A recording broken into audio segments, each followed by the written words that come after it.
My name is Annie Vickers. My major is Catholic Educational Studies with a minor in psychology. I'm really hoping to do special education. My name is Anthony Beauregard.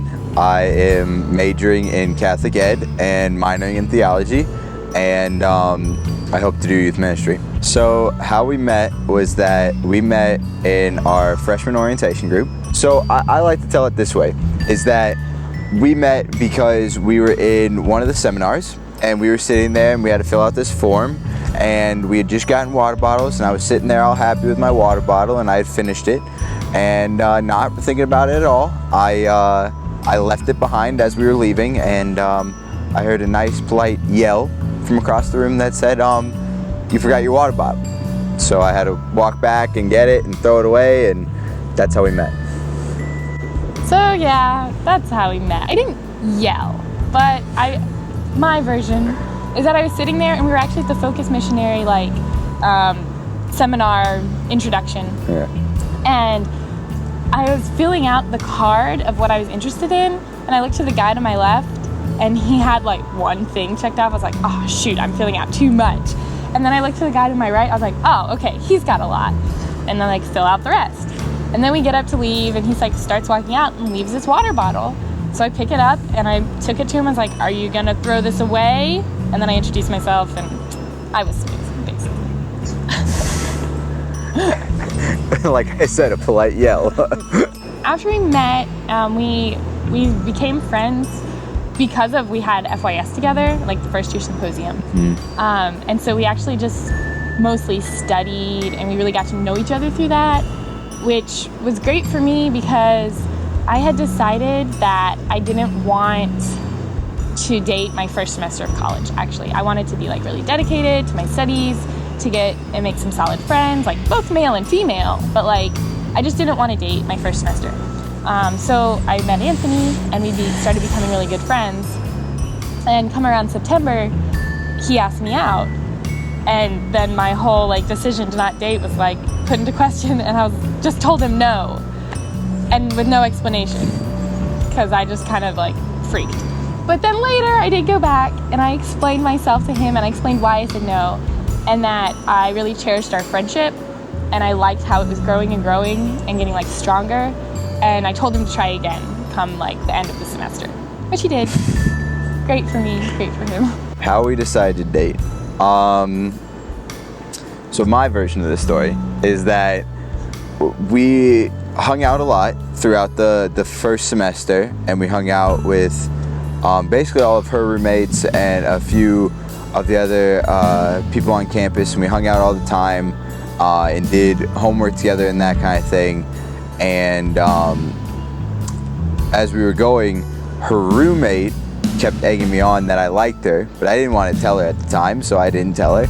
But her roommate kept going and eventually got it out of me. And so we kept talking about it, and then finally one night I was like, you know what, I'm gonna get up all the courage I have and I'm just gonna ask her. And so I asked her, and her exact words are, not right now, you have to ask my father first. Which I thought was, I don't like you, don't try again. Which turned out to actually being that I had to ask her father. So after that whole process, which was super fun, I asked her father and he gave me the approval. And then after I had the approval, I talked to her again, and her next words were, you never asked me. And so I had to ask her again if she would date me. I'm so mean. And then she finally said yes. Yeah, that's what happened. So being Catholic affects our dating life. So like I said, because I had to ask her father before we could start dating, one of the big things they emphasized on was that what is the point of having this relationship? The point of having a Catholic relationship, what is it? And the point of it is to see if one day you'll become married. That's the whole point of having a relationship, a dating relationship.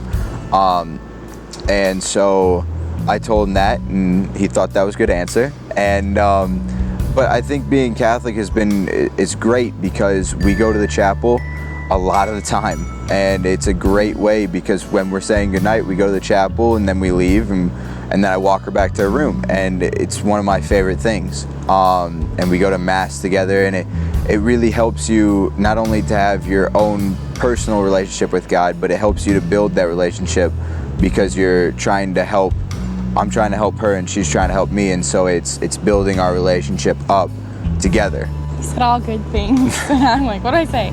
It's definitely has like a great impact and a great effect because like he said, in those little day-to-day things that you do together, you're also doing them like with God and for God, and you grow closer to God.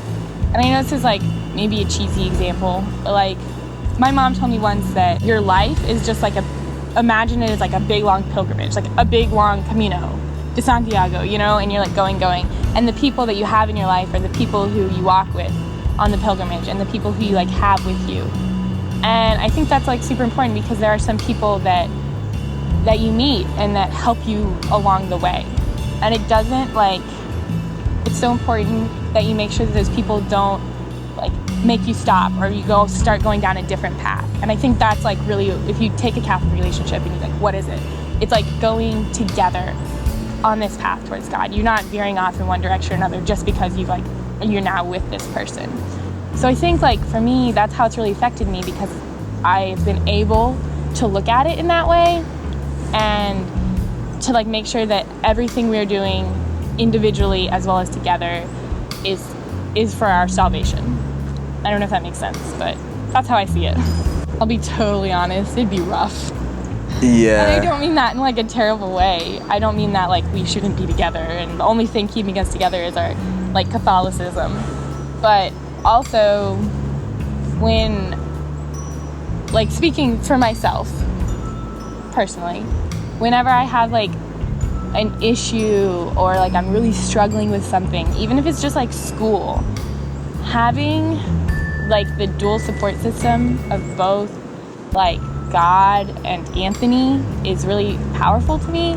And I think that like problems we've had and miscommunications in our relationship would not have been worked out as smoothly if we didn't have God and if we didn't have virtue in our life. Because like living a virtuous life is hard and you have to put that effort in. And if you don't have like a strong faith to get you there, then it's not gonna continue in the best way. It's gonna either trickle out or end catastrophically. So that's what I think. See, for me, it's if I wasn't Catholic and neither was she, I feel like I wouldn't even be at this college where I am right now, strictly for the fact that I came here because it was a Catholic college, and everything up until this point, God has led me to. And without God and without that interaction with Him, I wouldn't even be where I am now. He wouldn't have led me to meet Annie and Annie to meet me, and it would have been a whole nother life that I would have had. It would have been completely different. And it's all thanks to God and the prayer life that I had and the way I was raised, and it was all led to that is how we got to this point in time now. I mean, a good way to, there's a lot of good Catholic pickup lines out there that work super well. Like which one? Oh, I don't know. No, tell me. I want to know which one. No. No, please. Fine. Well, okay. I have one.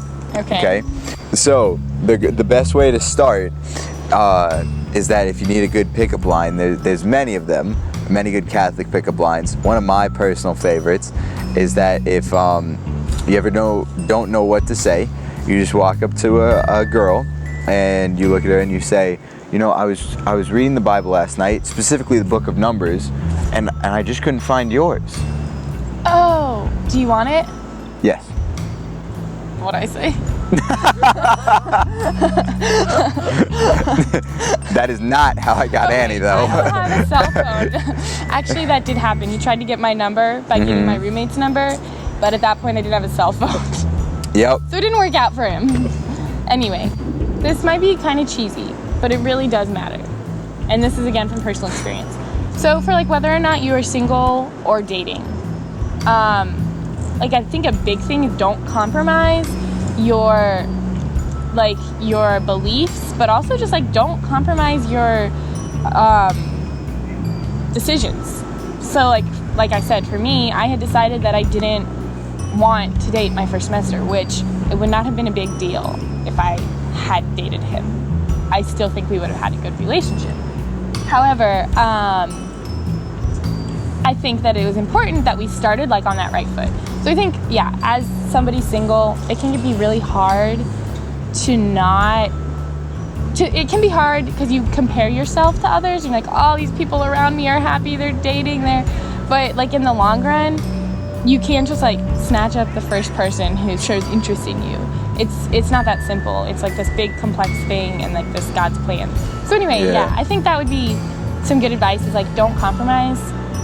And also like loving throughout the like rainy days, for lack of a better word. It's really difficult but really important. And it can be just as so much something as like, I'm not really happy right now because I'm tired, cranky, and have 3 tests, but I'm gonna hold your hand because I know that we need that. So yeah. Definitely don't be afraid to take a while in deciding, just like how Annie took a while to decide whether she did like me or I had to go for a second try at asking her out. It happens. Don't be discouraged by it. Take your time and figure out who you like, and don't just jump right into it not knowing the person that well. It's okay to get to know them for a while and become really good friends with them, and then go into a dating relationship after that. That is perfectly fine, and that's probably the best way to do it, honestly. And laugh. Yeah, that helps. That helps. One of you has to be funny. It's not me. Yeah, I'm way funnier. No, I'm just joking. She's funny. She's funny. Okay, now what? That's good. No, we're good. Okay, now we're good.